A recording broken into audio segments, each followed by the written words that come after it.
उसकी श्रद्धा, उसका विश्वास, उसकी दृढ़ता आपको हार नहीं दे सकती। करो भजन उसका, करो स्मरण उसका। शंकर भगवान को जल चढ़ाने वाले को शंकर भगवान को ढूंढना नहीं पड़ता, शंकर भगवान अपने भक्त को ढूंढते हैं। ये श्रीमद् भागवत भी कह रही, भागवत भी कह रही है, केवल शिव पुराण नहीं। अजामिल की कथा कहती है। अजामिल भगवान के भजन में लगा रहता था, अजामिल भगवान की भक्ति करता था, अजामिल भगवान नारायण का स्मरण करता था। भजन करते करते करते करते करते करते अजामिल एक बार मंदिर से निकल कर जा रहा था, किसी वेश्या के भवन के सामने से निकल गया। वेश्या पर उसकी दृष्टि पड़ गई, वेश्या की दृष्टि अजामिल पर पड़ गई। दोनों ने एक दूसरे को देख लिया, दोनों के नयन मिल गए और अजामिल अब मंदिर जाना छोड़ दिया, भजन करना छोड़ दिया, सत्संग करना छोड़ दिया, वेश्या के चक्कर में पड़ गया। वेश्या से उसने शादी कर ली, वेश्या को ही वो अपने घर लिया है, वेश्या से विवाह कर लिया, वेश्या को घर लिया है, वेश्या घर। श्रीमद् भागवत में आता है संवाद। कोई पूछे कहां से सुना दी कथा, तो श्रीमद् भागवत में पढ़िएगा अजामिल की कथा। मंदिर जाता था अजामिल, भजन करता था अजामिल, आराधना करता था अजामिल, सत्संग करता था अजामिल, संकीर्तन करता था अजामिल, प्रभु की भक्ति में डूबा रहता था अजामिल। केवल एक वेश्या के चक्कर में आ गया, वेश्या से विवाह कर लिया, शादी कर ली, घर आ गए, बच्चे हो गए और बच्चे हुए। अजामिल की धर्म पत्नी उस वेश्या के गर्भ से आखिरी संतान होने वाली है, आखिरी संतान। उसके बाद अजामिल की पत्नी के गर्भ से संतान नहीं होगी, ये आखिरी संतान अजामिल की पत्नी के गर्भ में आने वाली है, गर्भ में है। अब क्या करा जाए? ध्यान देना, भजन करने वाले भगवान को नहीं ढूंढते, भगवान भजन करने वाले को ढूंढ लेता है, और वही अजामिल के साथ हुआ। आप देखिए प्रभु की लीला देखना, श्रीमद् भागवत कितनी सुंदर वर्णन कर रही है। प्रभु की लीला का चक्र चला, अजामिल की पत्नी के चौथे नंबर का गर्भ था, गर्भ धारण हुआ। वेश्या का जब चौथा गर्भ था, अजामिल की पत्नी का जब चौथा गर्भ था, तब कुछ संत अजामिल के नगर में आ गए। बहुत भूख लगी है, कहीं भोजन मिल सकता है? बहुत भूख लगी है, कहीं भोजन मिल सकता है? कहीं भोजन मिल जाए, बहुत भूख लगी है, बहुत भूख लगी।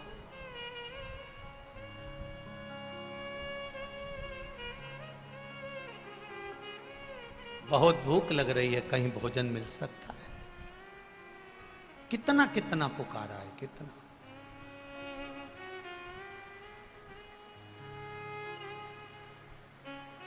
एक जगह पर संत गए, भैया भूख लग रही है, हम 8-10 संत हैं, भोजन मिलेगा?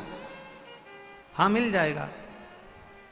आप ब्राह्मण हो, कोई संत हो, कोई गुरु हो, कोई साधक हो, कोई उपासक हो? नहीं नहीं नहीं नहीं, हम ब्राह्मण नहीं है। क्या आपके गांव में कोई ब्राह्मण का घर है? आपके गांव में कोई ब्राह्मण का घर है? तब गांव के लोग हंसकर बोले, हमारे गांव में एक ही ब्राह्मण का घर है, वो है अजामिल का। पर अजामिल तो ब्राह्मण है, पर उसकी धर्म पत्नी वेश्या है। जिस वेश्या से उसने शादी कर ली है, तो इतने में संतों ने कह दिया, उस वेश्या ने ब्राह्मण से शादी करी तो वो वेश्या नहीं रही, वो ब्राह्मणी हो गई है। इसलिए हम उसके घर में जाकर हम भोजन पाएंगे। और सारे संत उस ब्राह्मण के घर चले गए, आवाज लगाई, अजामिल अजामिल अजामिल अजामिल। अजामिल दौड़कर बाहर आया, भगवान क्या बात है, आज इतने सारे संत मेरे यहाँ आए, क्या बात है? ब्रांड्स अगर फेक निकले तो सबको पता चलता है, इसलिए मैं हमेशा शॉप करता हूँ सिर्फ मिंत्रा पे, जहाँ पे अजामिल ने कहा मैं ब्राह्मण जरूर हूं परंतु मेरी धर्म पत्नी वेश्या है। संतों ने कहा ब्राह्मण से शादी कर कर ब्राह्मणी हो गई, कोई बात नहीं, उससे कहो भोजन बनाएगी और हम खाएंगे। अजामिल ने कहा मैं भोजन तो बनवा दूंगा और भोजन खिलवा भी दूंगा, मना नहीं है, पर देने के लिए दक्षिणा नहीं है मेरे पास में। नहीं तो संत जब भोजन करने के बाद उठकर जाते हैं तो कहते हैं कि लाओ जरा दक्षिणा दो। अब तुम कहो कि दक्षिणा दो तो मैं कहां से देने वाला, मेरे पास में दक्षिणा नहीं। संतों ने कहा हमको दक्षिणा नहीं चाहिए। पक्का? पक्का, 1 रुपया भी नहीं दूंगा, मत देना, तू भोजन करा दे। अजामिल ने अंदर जाकर अपनी धर्म पत्नी से कहा सुनो, संत आए हैं, भोजन बनाओ। अजामिल की पत्नी ने भोजन बनाया, भोजन कराया। कराने के बाद ब्राह्मण जैसे भोजन करके उठे, उठते से ही अजामिल से बोले अजामिल अब दक्षिणा दो। अजामिल ने कहा मैंने आपको कहा था कि मैं दक्षिणा नहीं दूंगा, मेरे पास देने के लिए नहीं है, मैं आपको दक्षिणा नहीं दे सकता। अजामिल दक्षिणा तो देना पड़ेगा, मेरे पास में 1 रुपया भी नहीं है। संतों मैं तुम्हारे चरण पड़ता हूं, मेरे पास दक्षिणा देने के लिए नहीं। संतों ने कहा अजामिल हमें धन की दक्षिणा नहीं चाहिए, अजामिल हम तो केवल तुमसे एक वचन मांगना चाहते हैं। कौन सा वचन? अजामिल बस इतना कर देना, वचन दो कि तुम्हारी धर्म पत्नी के गर्भ से जो संतान होगी उसका नाम तुम नारायण रख दोगे, बस इतनी सी दक्षिणा दे दो, बस बहुत। अब देखो भगवान के भजन करने वाले को भगवान टॉर्च लेके भी ढूंढ लेता है। अजामिल के पास संत भेज दिए, संतों ने दक्षिणा में नारायण नाम मांग लिया। अजामिल ने विचार करा बेटे का नाम कुछ भी रखूंगा, नारायण धर दूंगा। बेटे का नाम नारायण रख दिया, नारायण रखा। बच्चा बड़ा हुआ, ले नारायण रोटी खा, ले नारायण पानी पी, ले नारायण सो जा, नारायण इधर आ, नारायण इधर आ, नारायण नारायण नारायण नारायण नारायण नारायण कहता रिया। आखिरी में यमदूत बंदी बनाने आ गए, तब इसने अपने छोरे को बुलाया, नारायण जल्दी आ। अब वो नारायण तो नहीं आया, पर वो नारायण तुरंत आकर खड़ा हो गया। ये शिव तत्व है, वो नहीं आया, वो आकर खड़ा।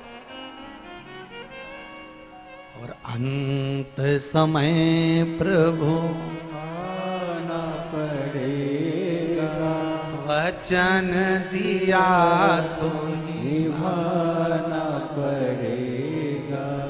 आए ना आए प्रभु कुटुंब कबीरा, अंत समय प्रभु आना पड़ेगा। अब वो नारायण नहीं आया, पर वो नारायण आ गया। अर्थात भगवान ने अजामिल गलत रास्ते पर चला गया था, अजामिल गलत मार्ग पर चला गया था, अजामिल वेश्या के संग पड़ गया था। तो भी भगवान ने मन में सोचा इसने बचपन में मेरा भजन करा, इसने जवानी में मेरा भजन करा, अब बिगड़ गया, कोई बात नहीं, फिर पकड़कर अपनी ओर ले जाता हूं। और भगवान ने संतों को भेजकर अजामिल के बेटे का नाम नारायण रखकर उसको वापिस बैकुंठ पहुंचा दिया। ऐसा होता है भगवान, जिसने एक बार बचपन में, जवानी में, अधेड़ी में, बुढ़ापे में जिसने देवादिदेव महादेव को जल चढ़ाया है, शिवालय तक गया है, शंकर के मंदिर तक गया है, शिव महापुराण। समय देखकर कभी मंदिर मत जाना, समय देखकर कभी भजन मत करना। मैं 9 बजे भजन करती हूं तो 9 बजे करूंगी, मैं 2 बजे भजन करती हूं तो 2 बजे करूंगी, मैं सवेरे 8 बजे मंदिर जाती हूं तो 8 बजे। ना ना, समय देखकर मंदिर नहीं, समय देखकर भजन नहीं, समय देखकर सत्संग नहीं, क्योंकि मृत्यु का भी कोई समय नहीं होता। अपनी डेट ऑफ बर्थ भरो और देखो कैसे एआई सच बोलता है, वो भी बिना किसी झिझक के। एआई मृत्यु तुरंत आती है, गया, कौन ने देखा, कौन? कभी कभी मोबाइल पर कोई कोई मृत्यु की कहानी बड़ी विचित्र आती है। एक व्यक्ति नाच रहा है, नाचते नाचते गिर जाता। कोई बैंक में पैसा गिन रहा है और गिनते गिनते ही गिर जाता है। कोई मार्केट में सब्जी खरीद रहा है, खरीदते खरीदते ही गिर जाता है। ये जीवन मृत्यु सत्य है, आए कभी भी आ सकता, कहीं पर भी कोई निश्चितता नहीं है। कई लोग कहते हैं हम तो बद्रीनाथ नहीं जाए भैया, बहुत ठंड पड़े दादा, गाड़ी भी सही नहीं चले दादा, खूब खाई, खूब कीचड़, खूब रोड खराब, मर गए तो सारा गांव का लोग गया, ये डर के मारे नहीं गई। और मालूम पड़े बाथरूम में नहा के बाहर आ रही थी, पैर पोछनी पे पांव फिसला, ने नीचे भड़ी की, ने यहां लगी, ने गई, और वो 10 गए थे, आराम से आ गए। मृत्यु कहीं पर भी आ सकती है। राजा परीक्षित को कांच के महल में बंद कर कर रख दिया था कि तक्षक नाग नहीं आएगा, अनार के रस के गिलास में पेंदी में चिपक कर चले गया, मृत्यु आई। बस उस परमात्मा से कहना, हे नारायण, हे भोलेनाथ, मेरे त्रिकालदर्शी, मेरे कृष्णा, मेरे राम, मेरे गोवर्धन नाथ, मेरे श्री जी बाबा, मेरे सांवरिया सेठ, हे मेरे ठाकुर, हे मेरे शंभु, हे मेरे विश्वनाथ, हे मेरे सोमनाथ, इतनी कृपा जरूर करना मेरे भोलेनाथ। जैसे बच्चा आता है, किसी का जन्म होता है तो 9 महीने पहले मालूम पड़ जाता है कि ये आने वाला है। आपसे निवेदन भोलेनाथ, आने की सूचना जैसे 9 महीने पहले दे देते हो, जाने की सूचना 9 मिनट पहले भी दे दोगे तो मैं राम कह लूंगा। बस इतनी कृपा कर देना। आने की सूचना तुम 9 महीने पहले दे देते हो कि 9 महीने पहले सूचना मिल जाती है कि ये आने वाला है। जाने की सूचना 9 मिनट पहले भी अगर दे दोगे तो मैं राम कह लूंगा, कृष्ण कह लूंगा, शिव कह लूंगा और मैं चला जाऊंगा। पर सूचना नहीं मिल पाती, हमें मालूम नहीं पड़ पाता कि मृत्यु कब लिखी है, कहां लिखी, कैसे लिखी है, कैसे लिखी है।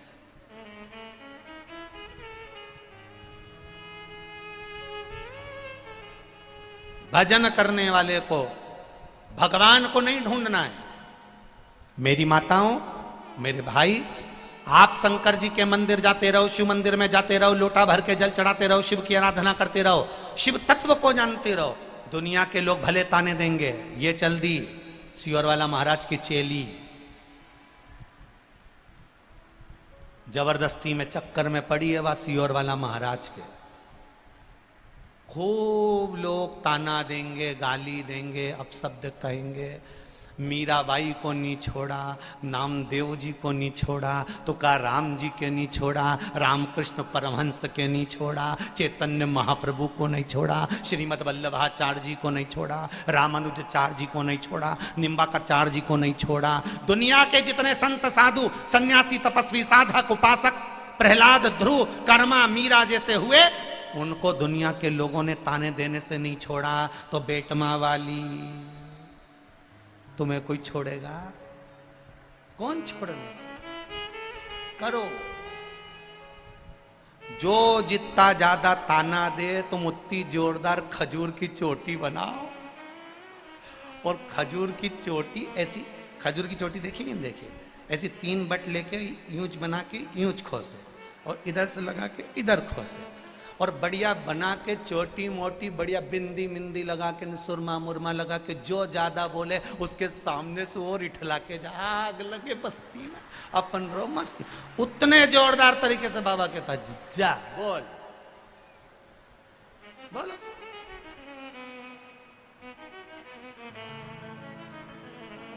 अब सौंप दिया इस जीवन का सब भार तुम्हारे हाथों में, हे हार तुम्हारे हाथों में,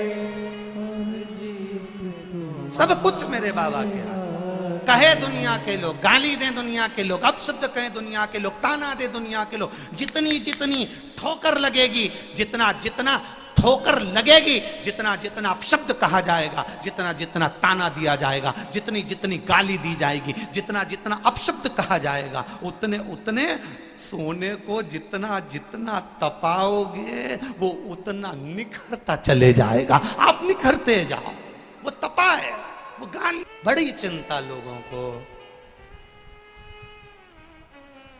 खुशी मनाना चाहिए, पूरे भारत के लोगों को, पूरे विश्व के लोगों को खुशी मनाना चाहिए। जिन शंकर जी के मंदिर में कोई नहीं जाता था, जिन शंकर जी के मंदिर के ताले नहीं खुलते थे, सुबेरे पंडित जी जाकर अकेले आरती करते थे, बंद कर कर शाम को आरती करने जाते थे, जिन मंदिर में कोई जाता नहीं था, आज उन शिवालय में दिन रात भीड़ बड़ी पड़ी हुई है। इसकी खुशी सनातन धर्म को होना चाहिए, इसकी प्रसन्नता पूरे सनातन धर्म को होना चाहिए। विद्वान ब्राह्मणों को प्रसन्नता मनाना चाहिए, ढोलक और मंजीरे बजाना चाहिए कि इन मंदिरों में कोई नहीं जाता था, उन मंदिर में आज जल चढ़ाने वाले आ रहे हैं, उस मंदिर में आज शिवालय में दर्शन करने वाले आ रहे हैं। मंदिर में केवल मूर्ति रहती है, उस मंदिर में रौनक नहीं रहती। जिस मंदिर में मूर्ति के साथ में भक्त आते जाते रहे, उस मंदिर में चमक बढ़ती चली जाती है।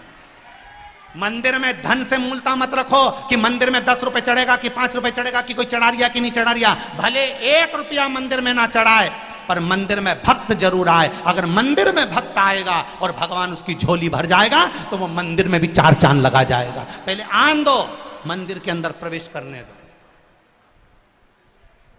मंदिर के अंदर प्रवेश तो करे पहले वो, मंदिर के अंदर आए तो पहले वो।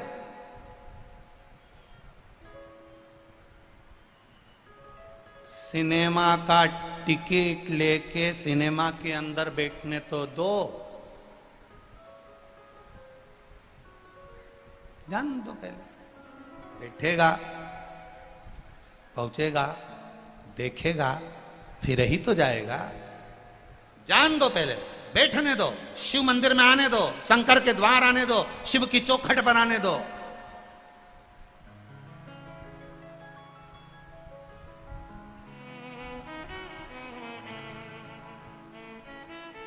एक पत्र आया, देखिए, विश्व हिंदू परिषद बजरंग दल बेटमा प्रखंड, विश्व हिंदू परिषद बजरंग दल बेटमा प्रखंड।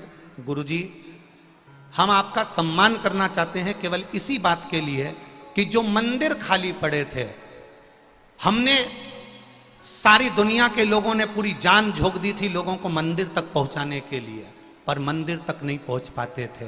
पर ऐसी अलख जगी कि पूरा राष्ट्र आज मंदिरों के अंदर जाकर बैठा हुआ है। यह राष्ट्र है। मैं विश्व हिंदू परिषद बजरंग दल बेटमा को बहुत बहुत साधुवाद देता हूं, धन्यवाद देता हूं कि आपकी भक्ति बड़ी प्रबल है। आपने विश्वास रखकर ये बात लिखकर भेजी, बहुत बहुत साधुवाद। पूरे विश्व हिंदू परिषद बजरंग दल को बहुत बहुत साधुवाद। एक विश्वास, आपकी जागरूकता, पहुंचो शिव के मंदिर तक।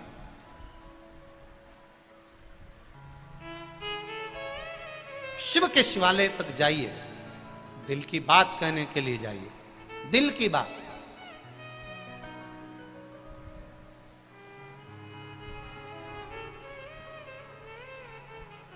खाली ना जाता कोई, बोलो आप भी बोलो, दर से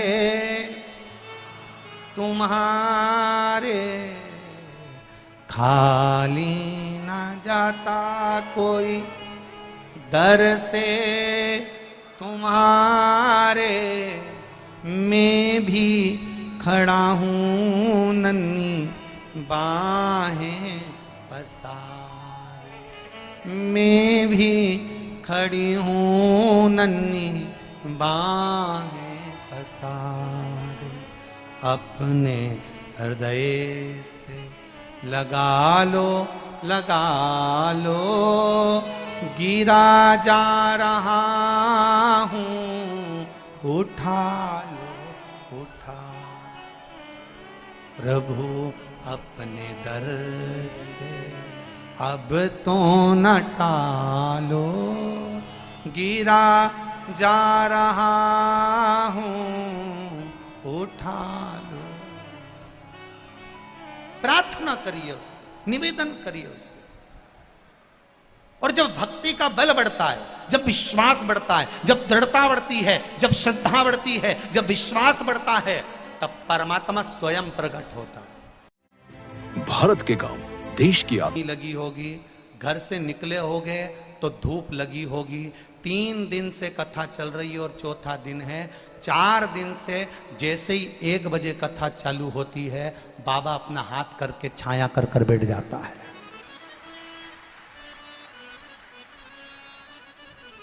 आप 4 दिन से देख रहे होगे, बोलो देखा कि नहीं देखा? जम के बोलो जरा, देखा कि नहीं देखा?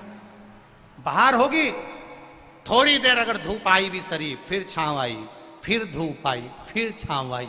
बस जिंदगी यही है। थोड़ा दुख आया, फिर सुख की भगवान ने छैया कर दी, फिर दुख आया, फिर सुख की छांव मेरे बाबा ने कर दी। सुख और दुख एक धूप और छांव की तरह है। इसको आने दो, आएगा तो आएगा। धूप आएगी तो आएगी, छांव आएगी तो आएगी। आप अपना कीर्तन में मन, अपने भजन में मन, अपने चिदानंद वृत्ति में मन लगाओ, भक्ति में लगाओ। तुम्हें नहीं ढूंढना है भगवान को, भगवान तुम्हें ढूंढेगा। तुम जाओ देवादिदेव महादेव के मंदिर तक, तुम जाओ भगवान शंकर की चौखट तक, वो अपने आप स्वीकार करेगा, अपने।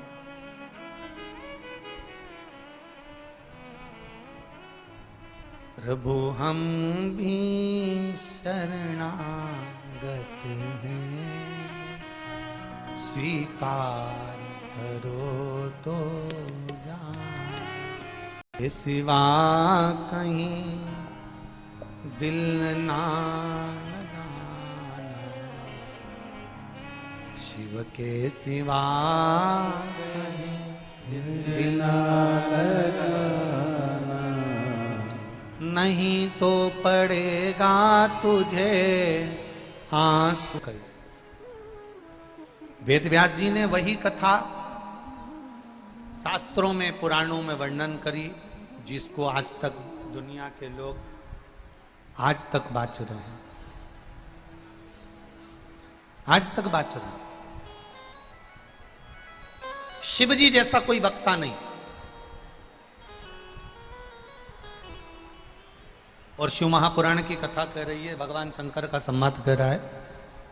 शिवजी जैसा वक्ता नहीं और शिवजी जैसा कोई श्रोता नहीं। चंचुला देवी का पति बिंदु प्रेत योनि में चले गया। चंचुला देवी का पति बिंदु जब प्रेत योनि में चले गया, तब चंचुला देवी ने देवादिदेव महादेव से प्रार्थना करी कि मुझे कथा करवाना है शिव महापुराण की, और कोई जजमान नहीं मिल रहा।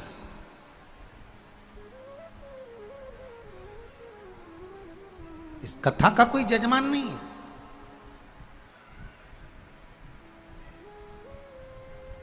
अब आप स्वयं जजमान बनकर कथा सुने, आप स्वयं जजमान बनकर इस कथा का रस तत्व ग्रहण करें। शंकर भगवान ईश्वर जी बने, पार्वती जी गोरा जी बनी, गणा बने, गौर बने, और दोनों ने मिलकर शिव महापुराण की कथा को श्रवण किया।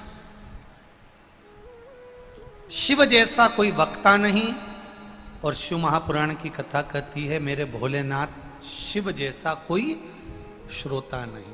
इसलिए शिव महापुराण की कथा, भगवान शंकर की संवाद, भगवान शिव महापुराण की कथा कहती है, भगवान शंकर का संवाद कहता है कि जितने भी शिव महापुराण के सुनने वाले श्रोता आते हैं, जितने भी शिव महापुराण की कथा को सुनने वाले आते हैं, ये केवल श्रोता नहीं होते हैं, केवल श्रोता नहीं है। शिव महापुराण की कथा कह रही है, ये केवल श्रोता नहीं, शिव महापुराण की कथा कहती है ये सब जितने भी सुनने के लिए आए हैं, ये सब शंकर भगवान का ही एक स्वरूप होते हैं, जो शिव महापुराण की कथा में पहुंचते हैं। स्पीकर बंद है, बड़े ये स्वयं शिव का एक स्वरूप है, ये स्वयं शंकर भगवान का एक प्रतिबिंब स्वरूप है। मैं फिर धन्यवाद देना चाहूंगा आदरणीय विशाल जी पटेल जी को और उनकी पूरी मित्र मंडली को, और धन्यवाद देना चाहूंगा बेटमा के एक एक बच्चे को, एक एक व्यक्ति को जो Shankar You helped get us off to a very good start. Yeah, we now have over 3 million subscribers. We're kind of in. Yes. Frankly, it had little to do with you, Mark. I should have fucking worked. की सेवा में लगे, शिव की सेवा। शिव महापुराण की कथा कह रही है, सती मैया को लेकर बाबा देवाधिदेव महादेव भगवान शंकर मां सती को लेकर कुंभज बाबा के आश्रम में, अगस्त ऋषि के आश्रम में पहुंच गए। और अगस्त ऋषि के आश्रम में जब पहुंचे, माता सती का मन कथा में नहीं लगा। माता सती का मन नहीं लगा कथा में, शिव जी का मन लग गया। कई लोग ऐसे आते हैं कथा में, कई लोग ऐसे मिलेंगे जो कथा में जाकर बैठते जरूर हैं, कथा सुनने बैठते जरूर हैं, कथा में पहुंचते जरूर हैं, कथा श्रवण करने के लिए जाते जरूर हैं, पर उनका मन, उनका चित्त, उनकी वृत्ति, उनका हृदय, उनके श्रवण कथा में नहीं पहुंच पाते। पहुंच जरूर गए,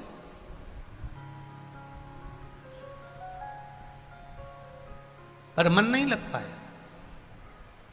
सती मैया का भी मन नहीं लगा।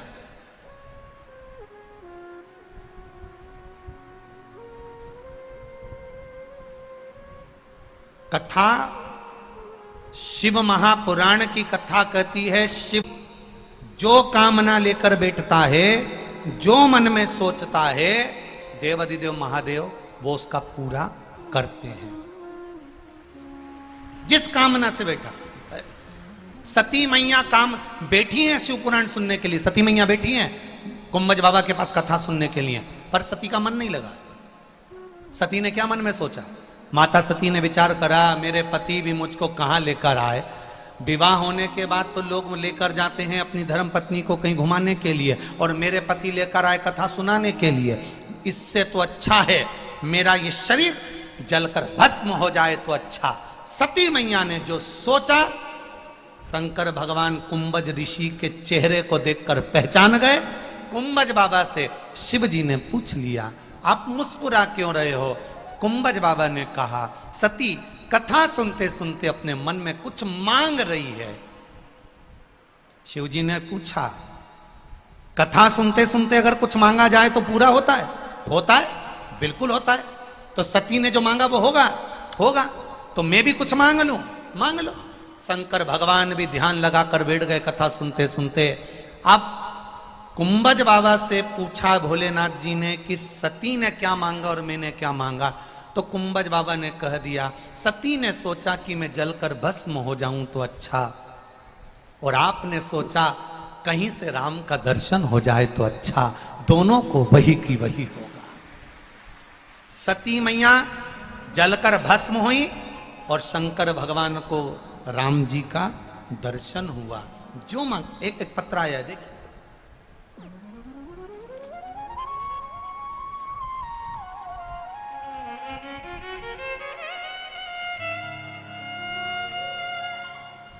मैं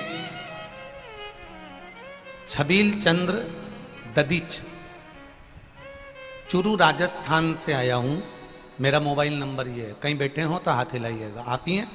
दोनों हाथ हिला दो एक बार, ऐसे ऐसे ऐसे हिला दो, ऐसे, हाँ ऐसे हिला दीजिए दोनों हाथ। मैं छबील चंद्र ददीच, चुरू राजस्थान से हूँ। आप लोग भी पत्र पढ़िएगा साथ में। गुरुजी, शिव महिमा का मैं क्या बखान करूं? आस्था चैनल पर एलईडीओ पर पत्र पढ़ना चाहिए। आप लोगों की पढ़ते हो ना, सब लोग दिखाते हैं ना चैनल वाले, तो पढ़ा करो। गुरुजी, शिवजी की महिमा का क्या मैं बखान करूं? मेरे सारे रास्ते बंद हो गए थे, मैं बहुत दुखी हो चुका था, और यह सोचकर कि अब जो करेगा मेरा भोलेनाथ करेगा। मेरा सहारा सिर्फ मेरा भतीजा था, मेरे को लड़का नहीं है, केवल भतीजा है। इसलिए मैंने भोले बाबा को प्रार्थना करते हुए कहा कि मैं जब तक लगातार तेरी शिव पुराण की कथा सुनूंगा जब तक कि मेरे भतीजे की नौकरी नहीं लग जाती। गुरुजी, संतान नहीं है, केवल भतीजा है और उसकी भी कोई गवर्नमेंट जॉब नहीं है। यही आस लेकर मैं कथा में आकर बैठ जाता हूं, कथा सुनता हूं। जब तक मेरे भतीजे की नौकरी नहीं लग जाती तब तक मैं कथा नहीं छोड़ूंगा, हर कथा में जाऊंगा। और गुरुदेव, मैं व्यासपीठ के सामने बैठकर कथा सुनता हूं, हर कथा में पहुंच जाता हूं। इस कथा में सुनते सुनते 3 कथाओं का क्रम हुआ और आज ही सुबह शिव पोथी को नमन कर रहा था और फोन आया कि मेरे भतीजे का BSF में नौकरी लग गई। मैं बाबा को प्रणाम करता हूं गुरुदेव। श्री शिवाय नमस्तुभ्यम। एक बार दोनों हाथ हिला दो, हर हर महादेव। चुरू राजस्थान से मैं छबील चंद ददीच। बैठिए ददी जी। श्री शिवाय नमस्तुभ्यम। जो जिस कामना से आता है, जो जिस आस से आता है, जो जिस विश्वास से आता है, बाबा उसकी सुनता है। यह कथा पूरी हो जाएगी। अगली कथा 14 मार्च से 20 मार्च, होली के बाद Uma public school, Ecotech 11, Bennett university के पास, दनकोर, ग्रेटर नोएडा में कथा 14 मार्च से 20 मार्च तक, यूनिवर्सिटी के पास, दनकोर, ग्रेटर नोएडा कथा का है। कल का चरित्र। मैं बालाराम मंडलोई, रजाक कॉलोनी, बेटमा का रहने वाला हूं। कल की घटना गुरुजी मैं कथा में वर्णन करना चाहता हूं, आप भी पत्र पढ़िएगा साथ में। मैं बालाराम मंडलोई, रजाक कॉलोनी, बेटमा का रहने वाला हूं। कल की घटना गुरुजी, मैं कथा में 2-3 दिन से यहाँ सेवा में व्यस्त हूँ, लेकिन कल गुरुवार के दिन आरती के समय 4 बजे मेरे पास फोन आया कि अचानक गेहूं के खेत में शॉर्ट सर्किट होने से आग लग गई। मैंने फायर ब्रिगेड को फोन लगाया, लेकिन कई और होने से कारण फायर ब्रिगेड 1 घंटे देर से आने का बोल दिया। गुरुदेव, मेरा यह भीड़ से, इतनी भीड़ बेटमा में है कि यहां से निकलने में समय लगता। मैं क्या करता? मैंने भूमि को प्रणाम करा, जमीन को नमन कर कर, कंकर शंकर को मानकर निवेदन करा, बाबा अब फसल तेरे हाथ में है। बस इतना कहना था। गांव के 4 लोगों ने इतनी भयंकर आग को खजूर की झाड़ी से बुझाना चालू करा। हवा इतनी तेज चल रही थी कि आग फैलना चालू हुई, पर जैसे ही मैंने यहां नमन करा, नमन करते से हवा चलना बंद हो गई और 5 मिनट के अंदर आग पूरी बुझ गई। मैं बाबा को नमन करता हूं, फसल का फोटो भी लगा रहा हूं। यह शिव तत्व है। मैं अपना फोटो जो फसल जली उसके साथ लगा रहा हूं। ये मेरे शंकर की उदारता है गुरुदेव। दुनिया के लोग कहते हैं कि पंडाल में कथा सुनने से क्या मिलता है, मैं कहता हूं मेरी फसल बच जाती है। ये मेरा महादेव है, शिव तत्व है ये। ओ घड़ी त्रिकालदर्शी, कैलाशी, अविनाशी। फिर कहूंगा बेटमा वालों को, फिर कहूंगा बेटमा के आसपास के क्षेत्रवासियों को, मौका मिला है अपना दरवाजा छोड़कर उसके दरवाजे पर बैठकर कथा सुनने का मौका मिला है। दिल से सुनो तो वो भी तुम्हारे दरवाजे पर खड़ा मिलेगा। हर पल, हर घड़ी, हर क्षण सुनो उसकी कथा। और मैं विशाल पटेल जी को धन्यवाद देता हूं। रोज प्रतिदिन आप टेंट बढ़ा रहे हो, रोज प्रतिदिन इधर टेंट बढ़ रहा है, इधर टेंट बढ़ रहा है, प्रतिदिन बढ़ाते जा रहे हो। भक्तों के लिए बैठने की सुचारू व्यवस्था रखी है, जल की व्यवस्था रखी, बहुत बहुत साधुवाद है। इस भीषण गर्मी में आपकी व्यवस्थाएं बहुत जोरदार है। बाबा की कृपा है। तो एक बार जोरदार ताली बजाओ। बहुत बहुत साधुवाद है आपको, बहुत साधु। श्रवण करो कथा का रस तत्व। जाओ शिव के दरवाजे, जाओ शिवालय, शंकर के मंदिर तक, उसकी चौखट तक, एक लोटा जल लेकर पहुंचिए उस शिव के द्वार तक। करो उसका स्मरण, करो उसका भजन, मिलेगा।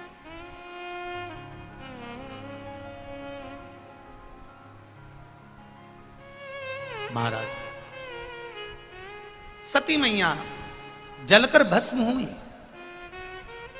वही सती मैया हिमालय राज की यहां पार्वती के नाम से विख्यात हुई। माता मेनावती के गर्भ से उनका प्रागट्य हो गया। तब साधना में देवऋषि नारद ने उनको लगा दिया, भजन में डूब गई। बांस गीला है उसको नवा लो, बांस सूख जाएगा, नवाओगे टूट जाएगा। जब तक बच्चे छोटे हैं तब तक उनको मंदिर जाने की आदत डाल दो। बच्चे बड़े हो जाएंगे, तुम कहोगी जा मंदिर चले जा, एक लोटा जल चढ़ाया, नी जाऊं। जा मंदिर चले जा, एक लोटा जल चढ़ाया, नी जाऊं।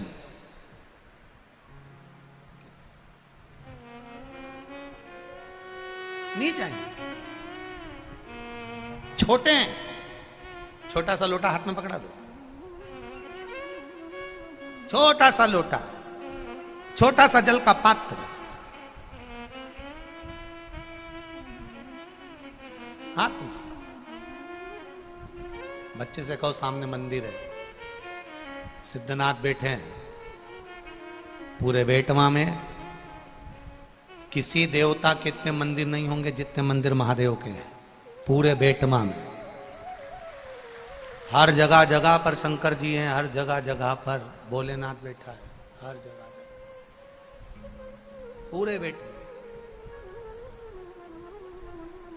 सिद्धनाथ बैठा, कहीं ओघड़ी, कहीं चंपेश्वर, कहीं कुंदेश्वर, कहीं पिपलेश्वर, कहीं बटकेश्वर, कहीं ना कहीं बैठा। करो भजन। देखा, चित्त वृत्ति में आ गया ये बात। हिमालय राज के यहां मेनावती के गर्भ से माता पार्वती का प्रागट्य हो गया।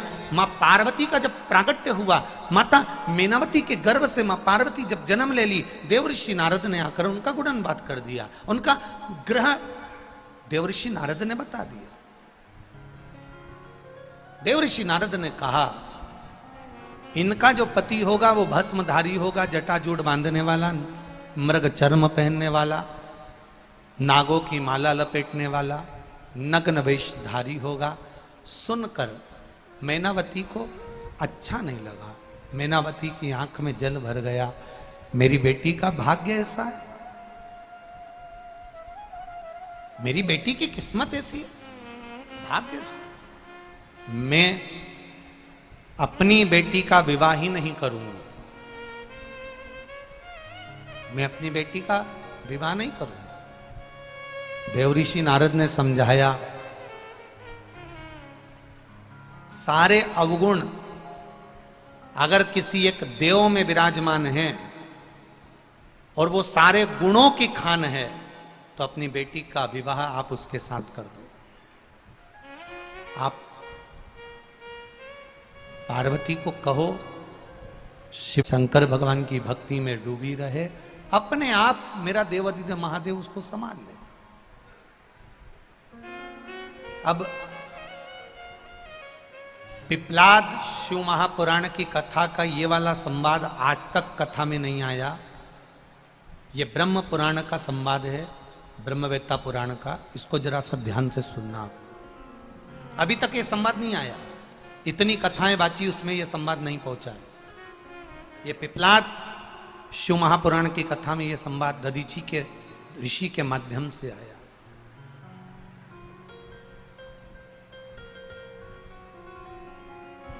स्वयं भारतातली गावे देशाचा आत्मा आहेत। रोजगार योजना ग्रामीणांना काम तर देतात, पण आता बदलत्या गरजांसोबतच गावांना पाहिजे नवी दिशा। मोदी सरकारचं अभूतपूर्व पाऊल, विकसित माता पार्वती तप में लीन हो गई, साधना में लीन हो गई। इधर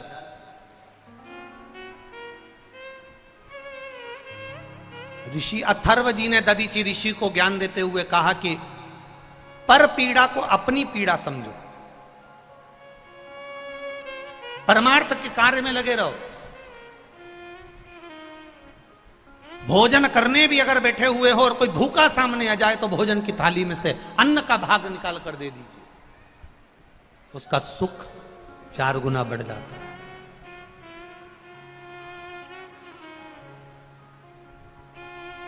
महाराज ऋषि अथर्व ने जब दधीचि ऋषि से अपने दिल की बात कहना प्रारंभ करी तो दधीचि ऋषि ने एक प्रश्न अपने पिता के सामने रख दिया। दधीचि ऋषि ने पिता के सामने, अथर्व ऋषि के सामने एक प्रश्न रखा, पिताजी मेरे मन का एक संशय है, वो मैं मिटाना चाहता हूं। क्या संशय है तुम्हारे मन का? केवल संशय इतना सा है पिताजी, क्या हम जब किसी पर दया करते हैं, किसी पर करुणा करते हैं, किसी की सहायता करते हैं, तो दुनिया के लोग कहते हैं कि दया ही दुख का कारण होती है। कई लोग कह देते हैं कि किसी का हमने साथ दिया और उसी ने धोखा दे दिया, किसी को हमने आगे बढ़ाया उसी ने टांग खींच कर पीछे कर दिया, हमने किसी को थोड़ा सा साथ दिया उसने हमारी ही बुराई करना प्रारंभ कर दी, हमने किसी का साथ दिया उसने हमको धोखा दे दिया। तो दुनिया के लोग कहते हैं, दधीचि ऋषि अपने पिता अथर्व ऋषि से कह रहे हैं कि दया क्या दुख का कारण होती है? अथर्व ऋषि ने कहा ये दुनिया ने बना रखा है कि दया दुख का कारण होती है, ऐसा नहीं होता। जिसके ऊपर तुमने दया करी है, जिसके ऊपर तुमने करुणा करी है, जिसके ऊपर तुमने अपना प्रेम दिया है, करुणा दी है, दया करी है, वात्सल्यता दी है, वो कभी खाली नहीं जाता। अथर्व ऋषि कह रहे हैं तुम्हारे द्वारा की गई करुणा, दया, प्रेम, वात्सल्यता, करुणता एक ना एक दिन तुम्हारे सामने आकर खड़ी हो जाती है, निश्चित है।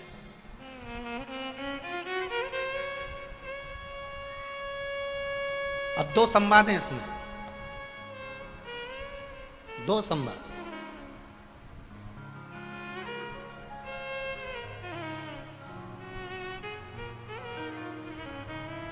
उसमें से एक संवाद अथर्व ऋषि ने कहा, सुनो दधीचि, माता पार्वती जी तप साधना में लीन थी, शिव जी की आराधना कर रही थी, भक्ति में डूबी हुई थी, और बालू मिट्टी के बनाए भोलेनाथ, चढ़ाऊं लोटा जल भर के। पार्वती जी शिव की आराधना में लगी हुई थी। अरे पहला वर तुम देना भोले, मेरे मांग सिंदूर। पार्वती जी शिव आराधना में लगी हैं कि पहला वर तुम देना भोले, मेरे मांग सिंदूर, मेरे हाथों की चूड़ियां मर तुम कर देना भोले। बालू मिट्टी के बनाए भोलेनाथ, चढ़ाऊं लोटा जल भर के। शिव से प्रार्थना। पार्वती मैया शंकर भगवान की आराधना में लगी रही, आराधना में लग रही, हजारों वर्ष तक। अथर्व ऋषि कह रहे हैं पार्वती जी ने तप साधना करी, हजारों वर्ष तक तप साधना कर कर कर जब पार्वती मैया तप साधना पूर्ण कर चुकी, तब देवादिदेव महादेव का उनको दर्शन हुआ। अब सुनिएगा जरा बेटमा वालों, जरा ध्यान लगाकर पिपलाश्यु महापुराण का इस संवाद। शिव जी मिल गए माता पार्वती, शंकर भगवान ने पार्वती जी को वर्ण कर लिया, पार्वती जी ने शिव जी को वर्ण कर लिया, शंकर भगवान प्राप्त हो गए पार्वती जी की तप साधना से। पार्वती मैया आज प्रसन्न होकर आराम से एक शिला पर बैठी हुई है, शिला पर बैठी, बेलपत्री की माला बना रही हैं, मंदार के फूल उसमें लगा रही हैं। बेलपत्री की माला में सुई का प्रयोग नहीं होता, तुलसी की माला में सुई का प्रयोग नहीं होता। जरा ध्यान देना, शमी के पत्ते की माला में सुई का प्रयोग नहीं होता, बहुत ध्यान दीजिएगा।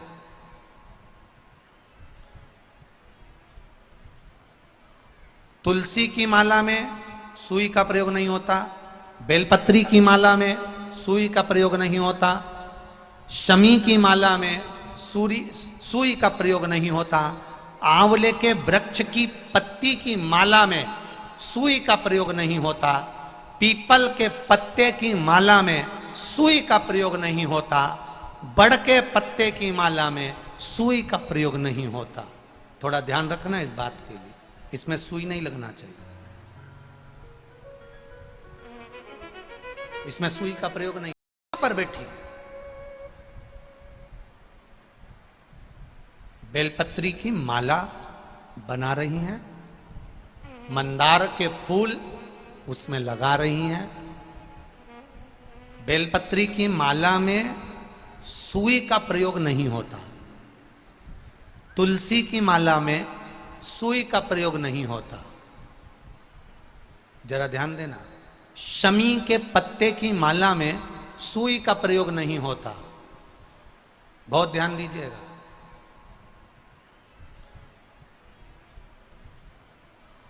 तुलसी की माला में सुई का प्रयोग नहीं होता, बेलपत्री की माला में सुई का प्रयोग नहीं होता, शमी की माला में सुई का प्रयोग नहीं होता, आंवले के वृक्ष की पत्ती की माला में सुई का प्रयोग नहीं होता, पीपल के पत्ते की माला में सुई का प्रयोग नहीं होता, बड़ के पत्ते की माला में सुई का प्रयोग नहीं होता।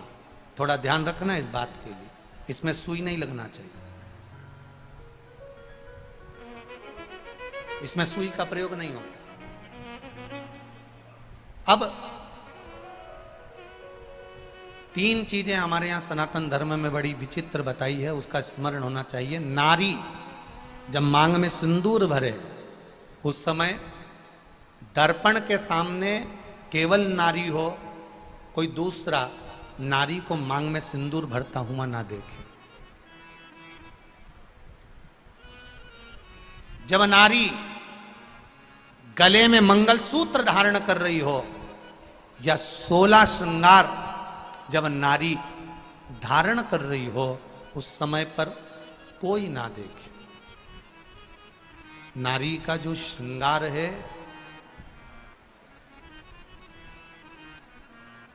एक विवाह के समय पर और एक मृत्यु के समय पर। सौभाग्यवती नारी का श्रृंगार 2 जगह पर भले सर्व रूप में देखा जा सकता है, क्योंकि बाराती सब बैठे रहते हैं और दूल्हा मांग भरता है, बाराती सब बैठे रहते हैं और दूल्हा मंगलसूत्र पहनाता है, सब लोग बैठे रहते हैं और पांव में बिछुड़ी दबाई जाती है, सब बैठे हुए हैं, मांग का सिंदूर भरा रहा। और एक अखंड सौभाग्यवती नारी जब जाती है, तब सबके सामने सब खड़े हैं और पति अपनी पत्नी को मांग में सिंदूर भरकर आखिरी में भेज देता है, भेजता है। ये 2, पर इसके बीच में जो स्त्री का जीवन है, इसके बीच में जो नारी का जीवन है, एक बहू, मैं निवेदन करना चाहूंगा आज की बेटियों को, भले तुम पढ़ लो, लिख लो, डॉक्टर बन जाओ, इंजीनियर बन जाओ, कलेक्टर बन जाओ, एसपी बन जाओ, तुम्हारी मर्जी पड़े, तुम मिनिस्टर बन जाओ, मना नहीं, पर हमारे सनातन धर्म की संस्कृति से दूर मत हटना। मुख में हिंदी, माथे पर बिंदी, ये मेरे भारत की सनातन धर्म की निशानी आपके भीतर होना चाहिए। एक विवाह, एक मृत्यु और उसके बीच का जो समय होता है, उसमें नारी जब भी अपने मांग में सिंदूर भरती है, अपना 16 श्रृंगार करती है, तब नारी को अकेले में अपने कमरे में, अपने भवन में श्रृंगार करना चाहिए। यहां तक शास्त्र कहता है कि छत पर खड़े होकर भी बाल नहीं बांधना चाहिए, एक बीठिका ने बाल बाए थे खड़े होकर छत पर, और तोते का बच्चा उड़ते हुए आया था और बकासी आने पर मुख में प्रवेश कर कर गर्भ में बैठ गया था। वो कथा भी हमारे यहां है।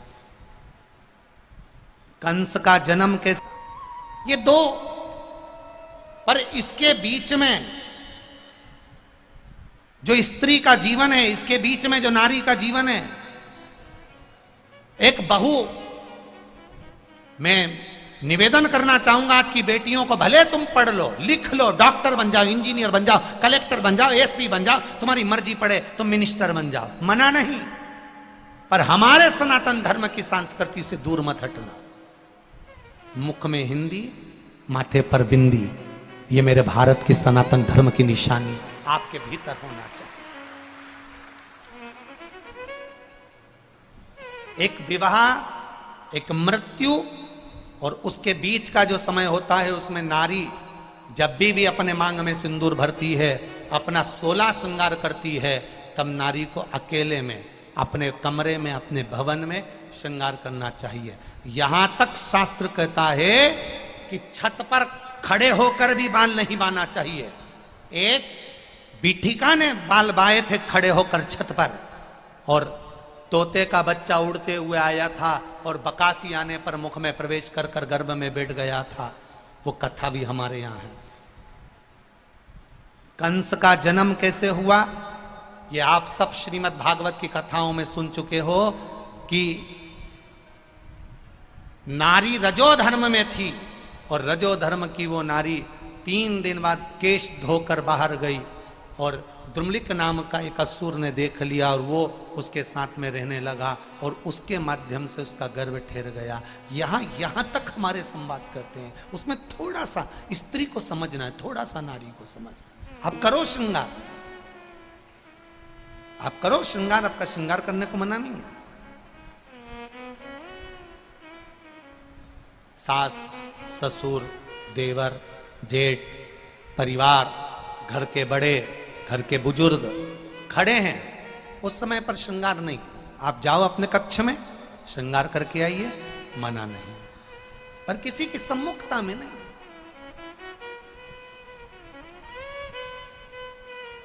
कितनी कितनी मर्यादा मेरे भारत की भूमि की रही है। इतना इतना पल्लू मेरे भारत भूमि की माताएं करती आई हैं, और अभी भी पूरे बेटमा में और इधर आसपास के क्षेत्र में आप जाकर देखिए, मेरे मालवा क्षेत्र में आज भी इतना पल्लू, और उम्र हो गई 75 साल 80 साल, तो भी डोकरी इतना पल्लू करके चले। अब बताओ, इससे कहो कि कौन देख रहा है, अरे रहने देते तुरंत इतना पल्लू। वो तो धीरे धीरे पल्लू इधर आया, फिर इधर आया,